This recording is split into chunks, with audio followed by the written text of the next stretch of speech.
Hey, what's this? What's this here? Well, it's an email, sir, from your good buddy, the Muskie Rusky himself. What's it say? What's it say? Let's see here, sir. It says, Dear Sir, Madam, anyone here who is a probationary employee who's only been here for 1 year or less will be let go. Oh, wait a minute. Is he talking about me? Oh, I don't know. Oh, here he comes now, sir. Hello, Mr. President. How are you doing today? It's so great to be here. It's an exciting time. Well, yeah, but tell me about this email here, Mr. Muskie Wuskie. Or should I say Muskie Rusky? Are you trying to say I don't have a job? Oh, no. That's not you, Mr. President. That's for JD. Well, I'm glad you're having a good time about it, but why'd you bring your son? I thought it was bring your kid to work day to day. And after all, I did want him to see what my future home looks like. What are you doing with that ball cap in here? Don't you respect the Oval Office? Come on there, Muskie Rusky. It's a black ball cap in there. What's that black baseball cap? What team is that? Oh, that's not a team you know about yet. That's called The Abyss.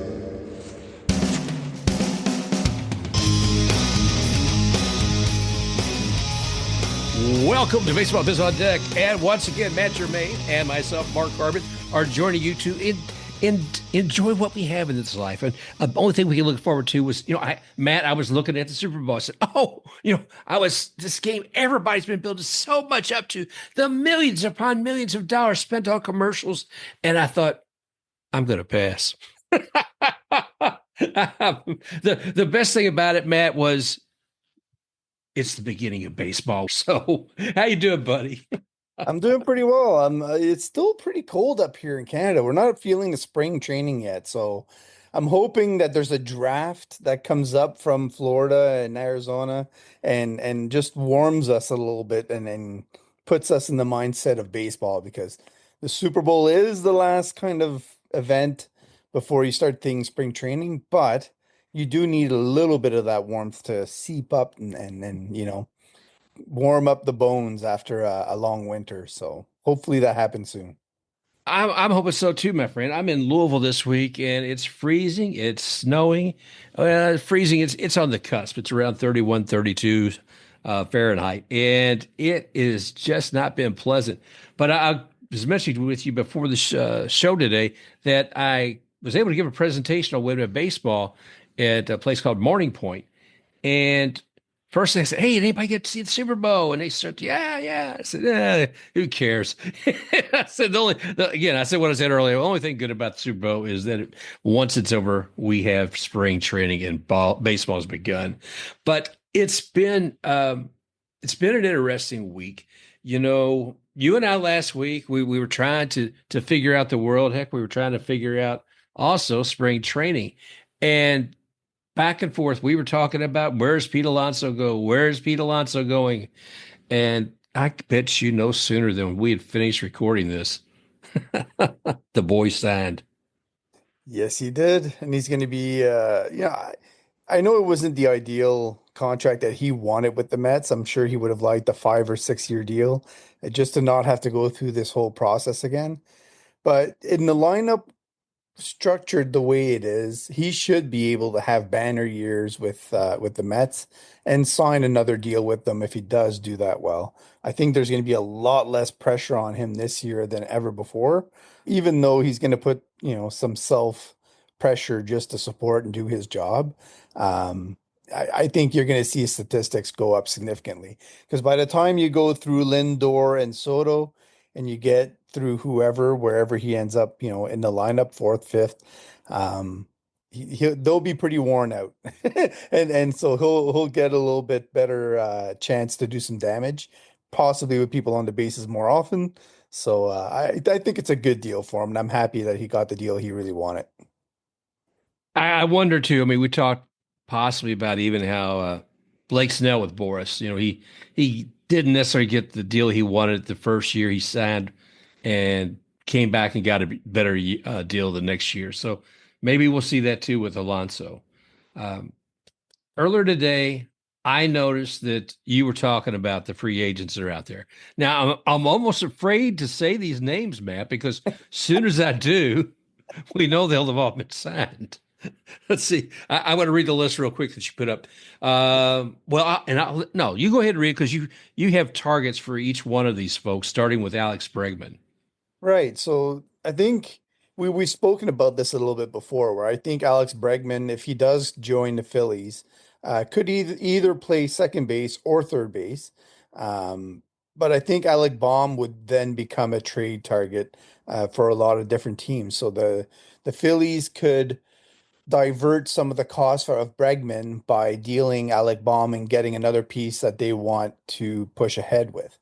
And there's areas where they could improve a little bit, like in the outfield and maybe in the bullpen, which, dealing Alec Baum might allow him to do. So I think he's just a fit there because of how clutch and how experienced he is in the playoffs. And that's really what the Phillies are going for. If the Mets are adding bringing Pete Alonso back, to me, it always puts a little bit of pressure on the divisional rivals to do something. And the Phillies, even though they've had a really good offseason, they could use that extra boost. Nick Pivetta to the Orioles was one that I thought, you know, you don't have to have the elite guys. You don't have to go after Max Fried. You don't have to go after Blake Snell, but you do have to have enough innings in your rotation to mitigate a lot of the issues you're going to have in season. And right now, I look at the Orioles starting rotation, and I just think it's way too shallow. It reminds me a little bit of what the Blue Jays had last year, Yeah. which was, it's just lacking a little bit of something. So I think Nick Pivetta would push that a little bit over. I'm not sure what your thoughts are on that one. Well, I'm looking at what you were saying as far as the Orioles and pitching. Yeah, I mean, that's kind of where they came up short last year, too, wasn't it? Because you had a good, strong young team.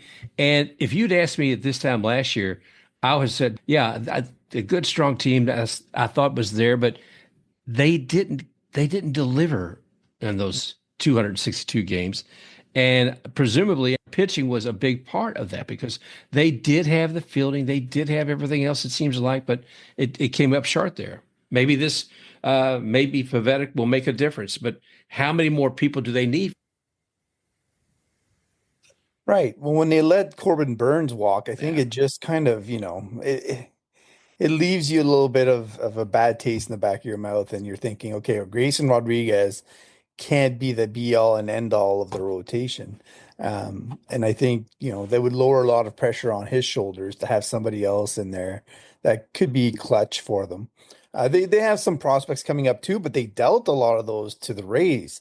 Like Jackson Belmeister came over, and he would have been somebody that they could have relied on mid-season ish, right? If they needed him. Patrick Corbin's a guy, I don't know. Change of scenery is going to do him some good, or is my first thought. And I think the Pirates are in a situation where if they want to turn him into a two-inning guy, Yeah. remember the Indians did that with a lefty. What was his name? Oh my goodness. I can't believe that I can't think of his name. But they had a lefty that they brought in. He was a two-inning guy, shut down everybody. He just became lights out as soon as they put him in that role. And I think Patrick Corbin could become that for the Pirates. They need a swing guy that, if a starter goes short or gets out of the game a little bit early, they can throw Corbin in for 2 or 3 innings. I don't think he has to be a starter anymore to be really effective. And I honestly don't know that he's going to get a lot of those shots with the way things are shaping out. Maybe once there's an injury, they can slide him back in the rotation if they need him. But I think the Pirates could use some length in their pen, and he could be one of those guys. A little bit like how the Rays just brought in Alex Faedo, right? Oh, Like yeah. Alex Faedo is not going to start, but he's going to be a valuable long, reliever for the Rays. So that's how I see Pat Corbin, and he's not going to break the bank. Jose Iglesias and Yasmani Grandal to the Marlins. I just, you know, the Marlins have caught a lot of flack for not signing anybody, and they finally did today. They signed Cal Quantrill. He was the first actual, major league signing. So they've done something. I'm sure Lou's ecstatic. But but Jose Iglesias and Yasmani Grandal are just kind of solid veterans that could, to me, rebuild their value. If they do well with the Marlins from now until mid-season, they could end up getting dealt to a contender that needs their skill set for a playoff push. Now, if they get lucky and somehow the Marlins are still in the hunt, then so be it, and they stick around and they go. But I think both of those guys are at the point where playing time is what they're going to be concentrating more than actual team. So the old adage of beggars can't be choosers kind of comes into play here. Yeah. JD Martinez to the Rays. I think I've spoke about this a little bit more in depth on Blue Sky, but I just think, when you look at Eloy Jimenez, we talked to a guy from the Orioles, remember? And he was talking about how the White Sox reacted when Eloy was dealt, and then the Orioles never even lifted a finger to keep him around once they saw him. So I just don't have much faith in him helping the Rays out, and I have a feeling that the Rays would be more likely to give the spot to Curtis Mead than they would be to Eloy Jimenez anyway. Yeah. So to me, it's more of a race between Curtis Mead and JD Martinez. So when I look at those two, I'm thinking Curtis Mead needs the playing time. He's not going to improve and be able to push himself unless he gets the playing time. Riding the bench is not going to do him much good. And last year in AAA, he didn't show enough to me to earn that majors look yet. And I want him to do a little bit more defensively. So keep him in AAA at least to the mid-season point, and then you can bring him up if he's doing really well. Make him earn it, right? And then JD Martinez wouldn't break the bank again. Might cost 4-5 million max. And I think, the Rays do have issues hitting left-handed pitching as a team. And Chris Morel, I think, had just under a 700 OPS against left-handed pitching, and he would have ranked fourth with the Rays last year. That tells you how bad they were against left-handed pitching. So JD Martinez is okay with against right-handed pitching, but he's even better against left-handed pitching. Still at his age, he can do some damage in a park like what the Rays are going to be playing in this year. I think he would do really well. And I think he has a lot to teach a lot of the young guys that the Rays have on board. Like I just had this mindset of, maybe Yandy Diaz can speak to Junior Caminero in one way, and JD Martinez can talk to him in another way. And they're both going to see different things and talk about different things. But I think it's important for players to have lots of different viewpoints to draw from. So the Rays could use somebody like that. And to me, adding Danny Jansen, Ha-Sung Kim, and JD Martinez, that would be, three really significant additions to the lineup. And with the pitching they have on hand, it would make the Rays a lot more dangerous to me, especially in clutch and key spots during games. And then the final one was Justin Turner to the Reds. I just, Tito Francona, I know would love to have that kind of veteran grit guy.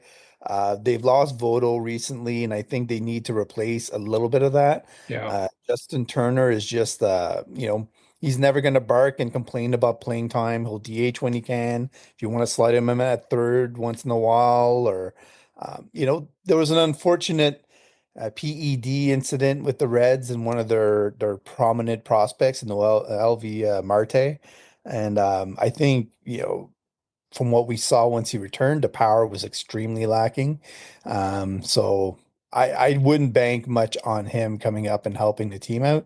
But Justin Turner, I think, can give him more length in the lineup, key spots, here and there. He did well enough last year that the bat can still play. So why not bring him on board? And he's not going to cost very much. And I think he deserves a home. He's still good enough to be in the lineup. Well, those are all some good folks. I mean, I especially was looking at Turner, and I was curious because I think maybe you're a little bit more optimistic about him than I am about, I think of him getting a little bit longer in the tooth, and I just don't know what he's going to be able to bring, but we'll see. Looking at veterans overall, though, and I am just quickly while we're talking, I was looking here, bringing up sporting news, and as spring's training is starting, I saw something about, says, on Sporting News today, let's see, longtime Dodger superstar Mookie Betts sent a clear warning to his teammates about taking another World Series appearance for granted in his first comments at the team's opening workout.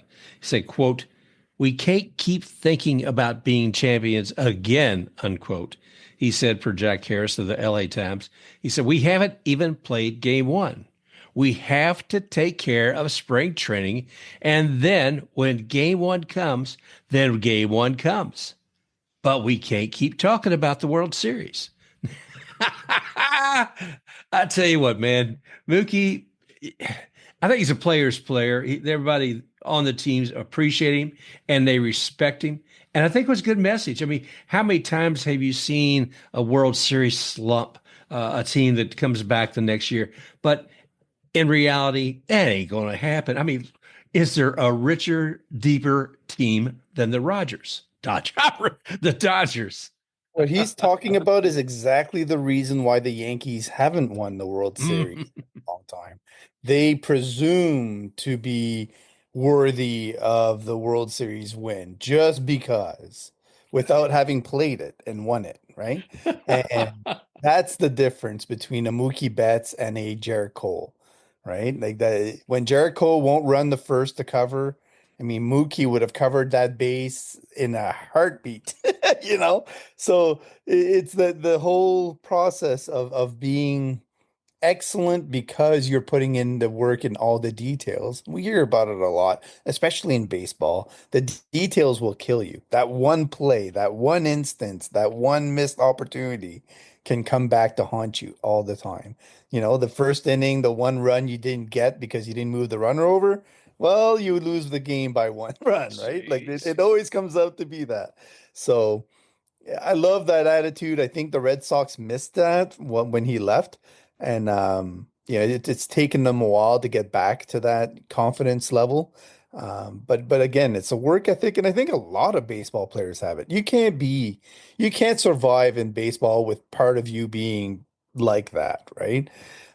So it's a great thing, and hopefully, if I'm on another team, I play that bit just for my team, and I say this is how we Yeah. need if the Dodgers are doing this, we sure as heck should be doing the same thing. Yeah. I mean, to see the Yankees, like you said, it seems like that word entitled comes to mind, it's being used when you see yes, I think the fans and certainly the players seem to be showing that on the field, and it affects the game. And even poor old Aaron Judge, and I can't believe I'm saying that, but poor old Aaron Judge, looking out there, being distracted and not catching the ball in his glove, or it's just, oh my gosh. And Garrett Code not going over and covering first. Basics, people, basics, Yeah. staying focused. But and I think they were completely mind blown to think that there was a possibility that they were going to be doing better than they did. Yeah, The it's worst part was interesting. pointing the first base, like, Oh, oh, yeah. cover it. Oh, how many times is that going to be played this year, man? It's going to be replayed and replayed. Yeah. Oh, that was perfect.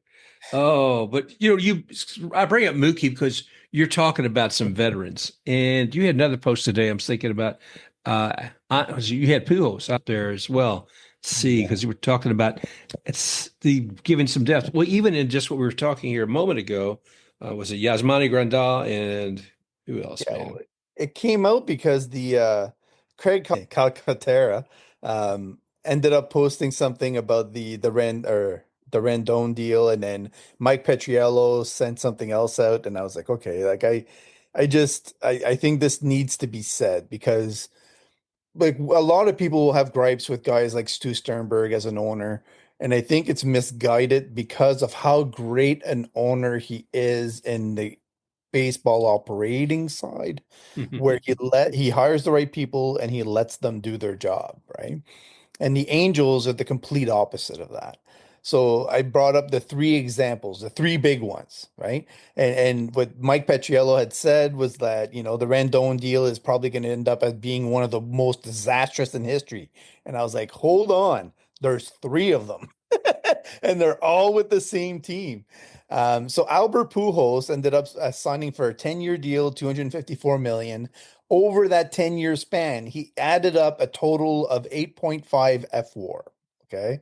That's less than one per year. Um, Josh Hamilton, 5 years, 125 million. He added up a 2.4 F WAR. That's like less than half an F WAR per year. Um, for 125 million. And then Anthony Rendon, 7 years, 245 million, 3.7 F WAR total. I mean, overall, you're looking at 624 million that the Angels will have paid to those three players for a total of 14.6 F WAR. That is just like you want. I could sit there, Mark, and throw $100 bills in the fireplace all year long, and I still would not be able to burn enough money to match that amount. Like, Oh, it's just insane how much money they've wasted on three guys that were too old the day they were signed. Like it just doesn't make any sense. And to me, if I'm hiring a GM as an owner, I'm I'm begging the new GM. I'm saying, please do not let me do this to you. ooh. Because this is like the worst case scenario, right? As an owner. I mean, you have the opposites, right? You've got Bob Nutting who'll sign nobody or the guy in Miami. They're both about the same. And then you've got Artie Moreno, who's like completely hands-on and feels like he needs to add money. Do you know what the alternative was to Anthony Rendon if they didn't spend the money on him? Alex Bregman. No, well, yeah, that signing Bregman right now would be exactly like that, right? It Yeah. would be a typical Angels move. But the at the time when they signed Rendon, they just missed on Jarrett Cole. Oh, Who was really? the other guy? He's from there. He's from that area. So the thought was that they were neck and neck with the Yankees and they almost got him. So the question is, how much more would they have had to take away and not sign Rendon to get Cole? Yeah. And how much different would their fortune have been since then? That's insane Jeez. to think about. It's amazing. One of the things kind of jumping around as always, and looking at these different players and who the teams are bringing in. One thing you brought up time and again is, correct me if I'm wrong, wouldn't it be nice if in MLB you could trade prospects Yeah. Or draft picks. or draft picks? I'm sorry, duh. Yeah. If you could Right. trade draft picks, I knew I would get. Yeah, Let's it's try all that. good. Let's try it again. Yeah. Oh, it's all good. Oh, no. One thing you said in the past is, as far as being able to trade draft picks, Mhm. and where would you see, how would that strengthen some teams, and how could it impact others? Well, the main reason I think it needs to be done is because when, let's say I'm the Pirates this year and we luck out, Paul Skeens is lights out, our hitters start doing what they're supposed to be doing. We're chasing the playoffs, we're in the middle, we're near the top of the division, and I want to push all my chips in. If I can't trade those assets, I Yeah. can't go out and get players that otherwise would be attainable to me. So that's the main reason, because all it does is block the small market teams from acting like big market teams when they get the chance to do so by using some of those big chips. Because if I'm offering a first round pick to I don't know, let's say the Rangers are out and Paul DeGrom happens to be healthy and I want to bring him in for a playoff run. Whatever the case may be, right? I can't use that draft pick. Well, then I'm stuck because I can't afford to pay anybody. I know I can't. I'm in a small market team. So I can't take on a contract. So now what am I trading?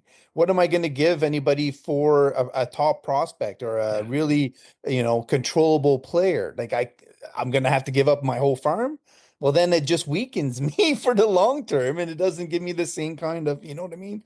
So there's a whole there's always going to be a mixed package that you're able to offer, and the more variety you have as a franchise, then the better prepared you are to compete.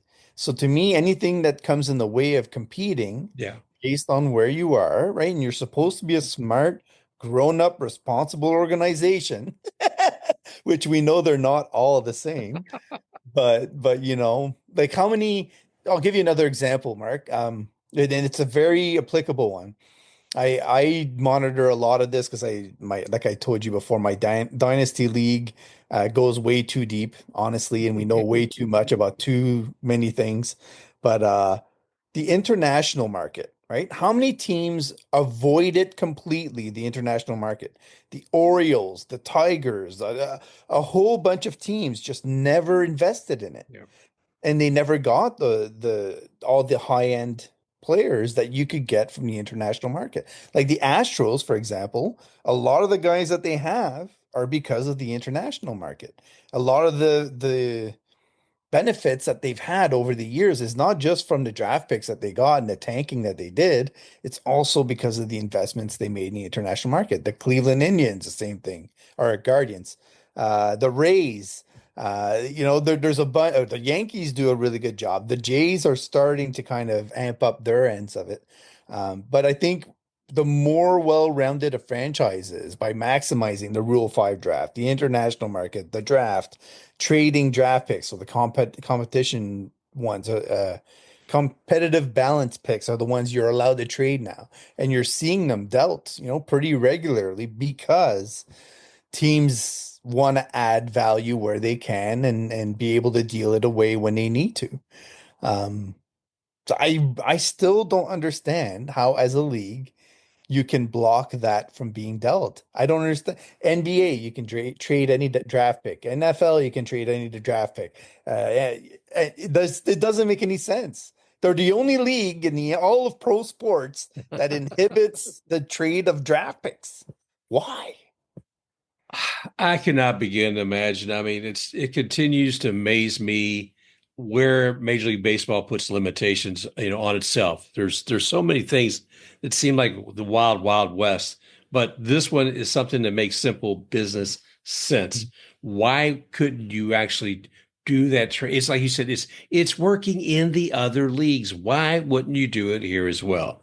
I don't think necessarily I can't imagine MLBPA coming out against it. There may be something there, but I don't see it. Why Maybe. doesn't it? There's two reasons that people don't watch the MLB draft, right? When it happens.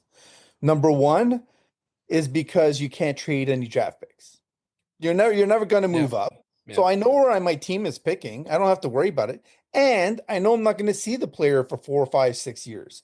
So what do I care? Like I really honestly do not care. Not me, but people who are just regular casual fans, when the player call me when the player is just about to get called up. Yeah. That's all they care about, really. So you're doing yourself a disservice by not allowing the draft picks. Because then at least, if you're telling them they have a chance at trading for the number one draft pick and possibly getting Paul Skeens, then all of a sudden they're perking up. They're like, oh, well, maybe we'll do a trade. And then they get a party together and like, okay, well, maybe we'll watch this and see how it goes. I don't understand at all the anti-marketing that goes into Uh, not allowing draft picks. I mean, yeah, it's insane. To me, the whole NFL draft thing is just, I mean, it's neat, it's fun, and I one of my favorite movies is Draft Day, Yeah. and it's because of all the maneuvering and the back ends, people working a deal here and switching and trading, and yeah, that should be part of it because it does just come off as so dry and predictable with MLB. Uh, I'll tell you what it made me feel like years ago. What's the WWF? And they had was it Monday Night Raw and some other show they did. There was a couple of nights a week. They had 2 or 3 shows, and they drafted.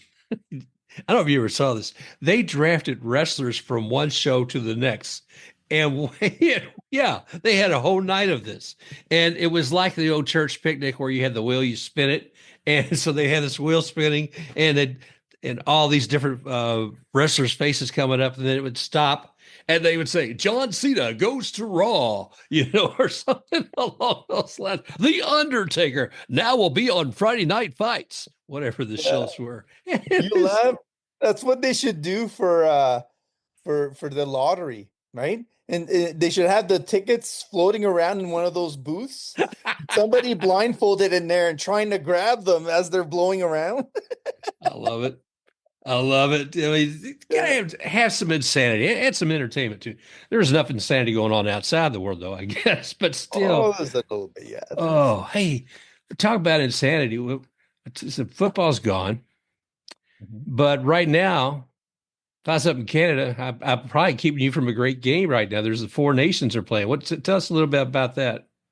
So basically, I don't know how many people would know about this, but the World Cup was one of those things that in hockey has always been harder to plan because the NHL gets involved and there's whole payments going on, and they want to monetize things. They want to make sure players don't get hurt, yada yada yada. But they basically decided that to try it in a different way for this year, and to have a Four Nations Cup, and to see how it goes. And basically, Canada's up 1-0 right now against Sweden. Got the game in the corner of my eye, and that Nova Scotian actually scored the goal, which is pretty cool because we're a tiny little province, and the fact that two of the best players in the world are from here Love is it. pretty amazing. When I moved to this province, we didn't have a single player in the NHL from our province. Jeez. And then the Halifax Mooseheads moved in, and then they amped up the Quebec Major Junior Hockey League, helped get kids a lot more playing time and being able to move all the way up, and it came to that. But basically, yeah, there's the United States and Finland as well that are playing, and so they'll have a tournament of some sort and kind of see who comes out on top. But it's a pretty unique thing. I don't know if you remember the Canada Cup. They used to have, like, instead of a World Cup, it was called the Canada Cup. Yep. And then it's morphed into different things. And the most famous one, I think, during that stretch was when Wayne Gretzky and Mario Lemieux were playing on the same line and making plays together. And it was just insane to see those two playing together. But the hockey sense is off the charts when they're throwing the puck around. I don't know if I ever told you this, but I took my wife to her first hockey game, like, of a high level, and it was Canada against the US before they went overseas for a World Cup event. And it was fast, it was slick, it was, boom, boom, boom, boom, boom. And then the next game I took her to was the Mooseheads, which were our Quebec Major Junior Hockey League. And she was like, "Why are they so slow?" I said, "Well, you just went from, like, the highest of high echelons right down to the guys that are just trying to scrape together a couple of good shifts. Like, different thing." Oh, Yeah. oh, that's pretty cool, man. I tell you what, it being able to see that. Now I'm gonna let you get back to that because that sounds exciting. Glad to see some Nova Scotians out there making a difference Yep. tonight. So wish you and your Canadian team all the best, my friend. Sounds good, Mark. Any other nuggets we need to take a look at? The players are starting to show up. The injuries are starting to mount already in a couple of places. I know you're busy with other events, but there's a few big ones already coming out. And so what my big focus right now is kind of talking to the baseball gods about not having certain arms fall off, or things like that, and making sure that we can have a healthy season of baseball unhindered by any politics whatsoever, and we can enjoy it and have a nice distraction to keep us well grounded. Amen, my friend. Amen. Well, I'm looking forward to this season. I'm looking forward to all the insanity, and it's going to be going down to Charlotte, and then, of course, at George Steinbrenner's in Tampa to watch the Rays this year. I did a quick glance at season tickets, and the base that I thought saw through the system was like $5,200, and maybe I was looking in the wrong place. I don't know, but I'll check more later. I think it came with an MLB subscription, but Oh, there you it go. was weird. It was strange. I'll Okay. dig more into that for future show. But well, Matt, thanks again, buddy. It's always great talking with you. Always a good time, Mark, and hopefully things keep going the right way for you.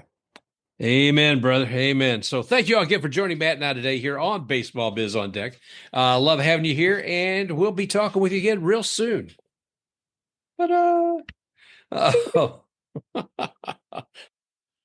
Just a reminder, you can find Matt at matgermain.bsky social. That's at mattgermain.bsky.social or Mark at baseballbizondeck.bsky.social. You may also find Baseball Biz on Deck on iHeart, Apple, Spotify, Amazon Music, and at baseballbizondeck.com. Special thanks to XTakeRUX for the music, Rocking Forward.